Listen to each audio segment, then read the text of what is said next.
الحمدللہ رب العالمین الصلاۃ والسلام علی رسول الکریم وبعد۔ آج انشاءاللہ ہم زکوٰۃ الفطر کے متعلق بات کریں گے کہ کیا یہ فرض ہے، کن لوگوں پہ فرض ہے، اور اکثر لوگ سوال پوچھتے ہیں کہ کیا یہ رقم کی صورت میں دیا جا سکتا ہے۔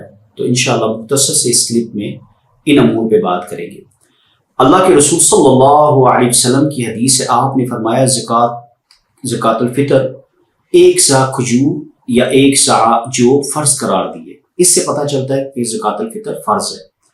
غلام، آزاد، مرد، عورت، چھوٹے بڑے تمام مسلمانوں پر یہ فرض ہے، اور یہ آپ صلی اللہ علیہ وسلم نے فرمایا حکم ہے کہ نماز عید کے جانے سے پہلے یہ صدقہ ادا کیا جائے۔ ٹھیک ہے جی، ابھی ہمیں پتہ چل گیا کہ یہ فرض ہے۔ آپ نے دیکھا کہ حدیث میں جو لفظ آیا ہے ساع کا ذکر آیا ہے، ایک ساع، اس کے وزن پہ اختلاف ہے، ٹھیک ہے، لیکن آج کے دور میں راجح قول یہی ہے کہ یہ 2.5 کلو وزن کے مطابق ساع نکالا جائے تاکہ کسی طرح کا شک ہی نہ آئے، یعنی ایک بندہ 2.5 کلو کے وزن کے حساب سے نکالے گا۔ اب آ جائیں، کیا یہ فرض ہے؟ بالکل فرض ہے، یہ ہر شخص پر واجب ہے۔ جس کے پاس زکوٰۃ الفطر کے علاوہ ایک دن کی خوراک موجود ہے وہ زکوٰۃ الفطر دے گا۔ اب اس کا مقصد آپ صلی اللہ علیہ وسلم نے فرمایا کہ غربا اور مسکینوں کے لیے خوراک مہیا کرنا، کہ ان کی عید اچھی گزر جائے، وہ بھوکے نہ رہیں عید والے دن۔ اسلام اتنا احساس والا مذہب ہے کہ عید والے دن وہ غربا، وہ مسکین بھوکے نہ عید گزارے، وہ کسی کے چہرے کی طرف نہ دیکھیں۔ اللہ اکبر۔ اور دوسرا کہ روزے کی حالت میں لغو بات ہو گئی، انسان بیہودہ بات کر جاتا ہے اس وقت، تو وہ اس سے وہ پاک صاف ہو جائے۔ اور امیر غریب کا کوئی تصور نہیں ہے، اس میں کوئی امتیاز نہیں ہے، سب پہ فرض ہے یہ۔ اچھا، اب حق کس کا ہے زیادہ؟ مسکین کا ہے۔ مسکین کون ہے؟ مسکین وہ ہے کہ جس کے پاس ضروریاتی زندگی گزارنے کے لیے مال ناکافی ہو۔ ایک بندہ اگر اچھا، مثال کے طور پر اس کا گھر بھی ہے، کام بھی کرتا ہے، لیکن ضروریاتی زندگی وہ پوری نہیں کر سکتا، وہ مسکین ہے، آپ اس کو دے سکتے ہیں، یہ مسکین ہے۔ اچھا، بعض لوگ سوال ہم سے پوچھتے ہیں کہ زکوٰۃ الفطر رقم کی صورت میں دی جا سکتی ہے؟ اکثر لوگ یہ پوچھتے ہیں۔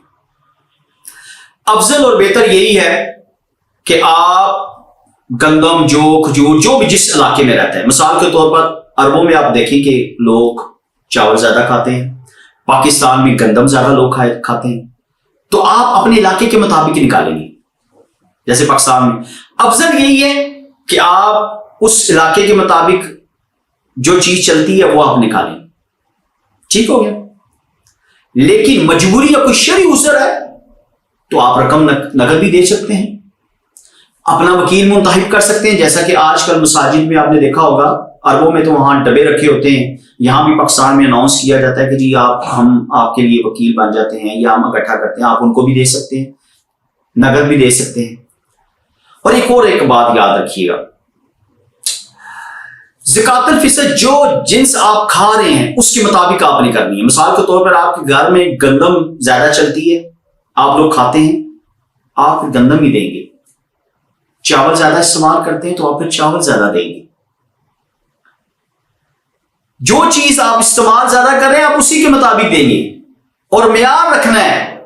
یہ نہیں ہے کہ آپ خود تو اچھی چکی سے کھاتے ہیں آٹا، اور جب اللہ کی راہ میں یہ دینے کی باری آئی تو آپ نے بالکل نارمل دکان سے لے کے دے دیا۔ اللہ کو ایسا صدقہ پسند نہیں ہے۔ جو آپ خود معیار والا کھاتے ہیں وہی اللہ کی راہ میں دیں۔ یہ بات یاد رکھیے گا، اور یہ بھی بات یاد رکھیں، کھیتی باڑی کرنے والے، آپ کے پاس کوئی ملازم ہے یا آپ نے کسی کو گھر پہ کام کے لیے رکھا ہے، وہ خود اپنا دیں گے، وہ غلام کی حیثیت میں نہیں ہے آپ کے پاس، وہ خود اپنا صدقہ دیں گے۔ یہ زکوٰۃ الفطر، مثال کے طور پر ایک کھیتی باڑی کر رہے ہیں، آپ نے وہاں ملازم رکھے ہوئے ہیں، آپ کے آفس میں ملازم ہیں، آپ نے گھر کام کار کے لیے رکھی ہے، کوئی عورت رکھی ہے، کوئی مرد رکھے ہیں، تو وہ اپنا دیں گے، وہ غلام کی مد میں نہیں وہ آتے، وہ خود اپنا دیں گے. ٹھیک ہے، یہ بات یاد رکھیے گا. اور ایک اور مسئلہ بھی یاد رکھیے، یتیم اور مجنون اگر صاحب مال ہیں تو وہ اپنا خود دیں گے. اور ایسا شخص، مثال کے تو آپ ہیں، آپ کے بچے ہیں، ظاہر خود کو فیل نہیں ہے، تو آپ ان کی طرف سے ادا کریں گے. یہ بات کو یاد رکھیے گا. اب ایک بڑی اہم بات، یہ فرض کیوں ہے، کیا وجہ ہے، یہ بات سننے والی ہے. اللہ کے رسول صلی اللہ علیہ وسلم کی حدیث ہے، آپ نے فرمایا روزے دار کے روزے کو بےہودہ گوئی اور فحش کلامی سے پاک کرنے اور غربا اور مسکینوں کی خوراک مہیا کرنے کے لیے زکوٰۃ الفطر فرض کیا گیا. اللہ کہتا ہے کہ اگر بندہ باب الریان میں، جنت کا ایک دروازہ ہے، اس میں جائے تو پاک صاف ہو کے جائے. اور اللہ کی رحیمی دیکھیں کہ اللہ تعالیٰ کہتا ہے کہ بندے کے کوئی تھوڑے بہت روزے کی حالت میں کوئی بےہودہ کلام یا کوئی بات ایسی ہوگی تو اللہ کہتا ہے میں اپنے بندے کو بالکل پاک صاف کر کے جنت میں داخل کروں. اور دوسرا مقصد بیان کیا کہ غریب مسکین غربا لوگوں تک خوراک کا بندوبست ہو جائے، کہ یہ عید والے دن بھوکے نہ رہیں. سبحان اللہ، یہ ہے ہمارا مذہب، یہ احساس والا مذہب ہے. اللہ کی قسم، اللہ اکبر کبیرہ. تو اس لیے میرے بھائیوں، ہاں یاد یہ بھی رکھیں، اس کو اگر آپ نے عید کی نماز پڑھنے سے پہلے دینا بھی چاہیے، اور اس کے بعد دیا تو یہ پھر زکوٰۃ الفطر نہیں ہوگا، یہ نارمل صدقہ ہوگا، یہ پھر زکوٰۃ الفطر کے زمرے میں نہیں آئے گا. تو اللہ سے دعا ہے کہ اللہ تعالیٰ کہنے والے اور سننے والوں کو عمل کرنے کی توفیق عطا فرمائے. سبحان ربک رب العزت عما یصفون والسلام علی المرسلین والحمد للہ رب العالمین.